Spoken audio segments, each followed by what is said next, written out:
Okay, now what I've done now, I've just stripped the bar down and I'm going to teach you the fundamental basics of doing power cleans, deadlifts, shin to chest with the power clean, how I break down power cleans. Now, power cleans is an Olympic weightlifting technique associated with the clean and jerk. So you've got two, back in my day, we had three lifts. One was the press, one was the clean and jerk, and one was the snatch. Now, they've only got two now, which is the snatch and the clean and jerk. Now, the benefits of doing power cleans is that it actually consolidates all the ligaments and the muscle connective tissue in your hips, your lower back, your shoulders, right down the spine.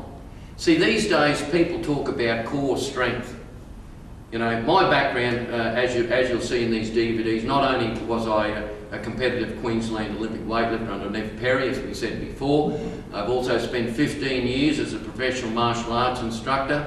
Before that, most of my life, my real background has been in boxing, where my father was Queensland state champ here in 1948. My grandfather was a professional boxing coach for over 50 years, and he was a pro fighter as well. And as an amateur, one lady in the gym said, "Oh, I believe you fought professionally." I said, "No, as an amateur, I have fought professionals."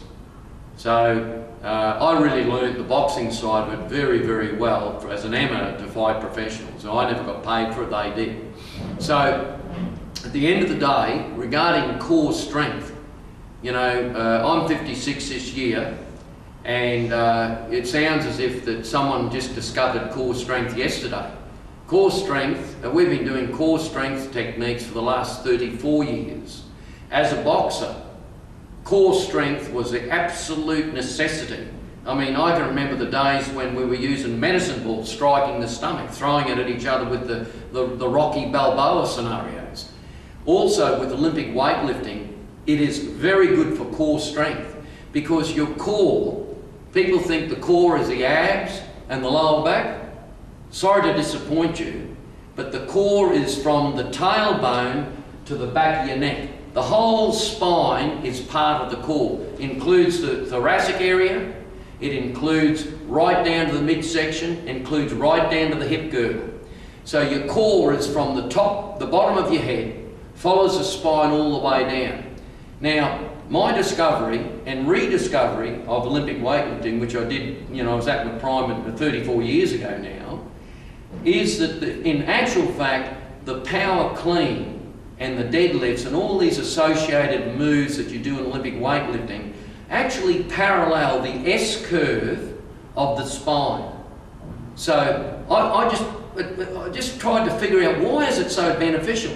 Why does it allow me to stretch so much more easily when I'm doing power cleans and deadlifts and stiff-legged deadlifts? Because what we do as personal trainers, as a master personal trainer, and for that matter, it doesn't matter whether someone's got a degree or someone's got a science degree or whatever, or exercise physiology. The bottom line is, can you apply it on the floor? Now, what I find is that I've experimented around with all these different disciplines, and I've found that power clean, stiff-legged deadlifts, and all these sort of exercises are really necessary for total core strength and back health. And I've proved it thousands of times, as I say, well over 200 cases of lower back problems solved where they couldn't solve it anywhere else. And I'm not talking surgery, I'm talking back problems that we can solve by stretching the muscles, by strengthening, lengthening, doing all that sort of thing. The other thing I'd like to say about Olympic weightlifting, you don't have to be an Olympic weightlifter, you can just do little weights, light weights, moderate weights, but what it'll do, it'll assist you to tie in all your other weights training. It's the anchor point of all other training. Okay, so just with the bar, and I haven't got the straps on at the moment, I'm just going to go through a simple power clean. So here we go, I'm looking forward and I drop down to here to the shin, and I explode upwards through the toes, up and drop under. Now, I can have quite a heavy weight here where I'm actually cradling the weight across my clavicle, and you'll see my elbows are pointed in a little bit here, and I'm just turning so you can see that. The elbows are pointed in. My fingers are actually really stretched and just cradling that bar. Alright, so when I go back down, just flick it down. Again, see I'm holding it on my thighs. So if you take a weight off the rack, never bend and then pull it up this way. That's how to do your back end very quickly, even with a light weight. You come into the rack, put the weight on your thighs and roll it up your thighs. Then step back. The reason for that, I've got my weight, centre of gravity, very close to my hip. This is the way to protect your lower back. There's a lot of theories out there, but the problem I've got with theories, after 34 years of training, is can they apply it on the floor? Can they do it themselves? In my book, apart from getting your various qualifications, what I'd like to see is how you apply it. Now, if you can apply it and you've got all the qualifications, great. So, you know, exercise, the exercise industry or the fitness industry should be an applied science. You know, a degree perhaps in applied science, or Certificate 3 and Certificate 4 in applied science. We're applying the science. We're proving it on a daily basis with ourselves and teaching others the same thing. So this is what we're doing here. Okay, just watch the power clean again. I'm just going to go down to my shins.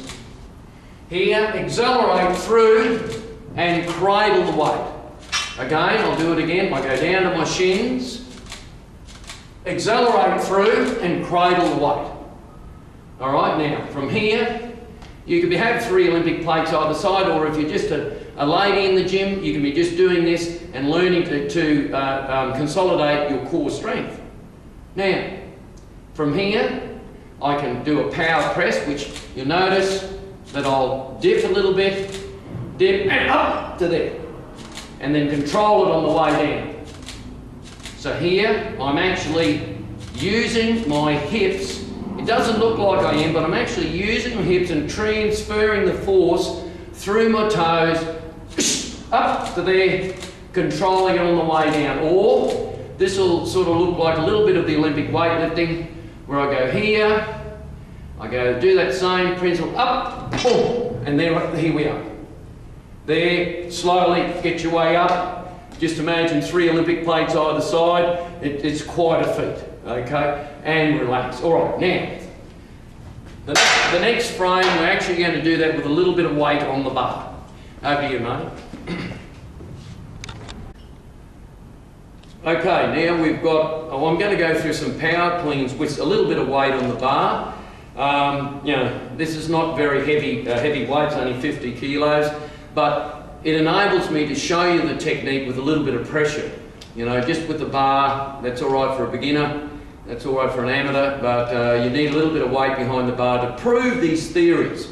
So, you know, if I'm saying to you, okay, we're going to do deadlifts, stiff-legged deadlifts, we're going to do power cleans, we do them from shin to chest, and we do them from thigh to chest, we do all these different A, B, C, D techniques to get to a power clean. And when I put it all together, you'll actually see, oh, hey, this works. Hey, I feel strong. My back feels good. My core strength feels good. My flexibility is getting better.